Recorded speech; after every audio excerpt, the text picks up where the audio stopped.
మొన్న గోల్డ్ కొనడానికి మాకు తెలిసిన షాప్కి వెళ్ళాం. ఆయన ఆగస్టులో తగ్గే అవకాశం ఉంది, అప్పుడు రా అని చెప్పాడు.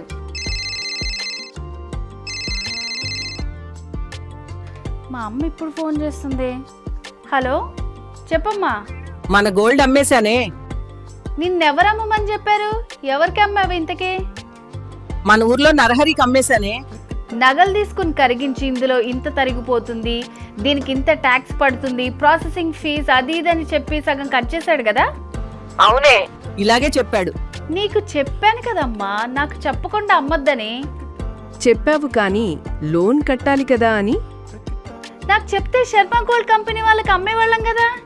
వాళ్ళు కూడా ఇలాగే కొంటారు కదా. కాదమ్మా, శర్మ గోల్డ్ కంపెనీ వాళ్ళు మన నగల్ని తీసుకుని తూకం వేసి ఆ రోజు ఆన్లైన్ రేట్ ఎంత ఉంటే అదే రేటుకి కొంటారు. ఎలాంటి ఫీజు తరుగు చార్జెస్ లేకుండా కొంటారు. మోసపోయామా? నువ్వే కాదు, చాలా మంది మోసపోతున్నారు. పెట్టే ఇంకా. మీ బంగారాన్ని ఎవరికి పడితే వాళ్ళకి అమ్మకండి. శర్మ గోల్డ్ కంపెనీ వారికి అమ్ముకోండి. కట్టింగ్స్ లేని అసలైన ధరకే అమ్ముకోండి. మీ తాకట్టు బంగారాన్ని విడిపించుకోవాలనుకుంటే శర్మ గోల్డ్ కంపెనీ వారి నెంబర్కి కాల్ చేయండి.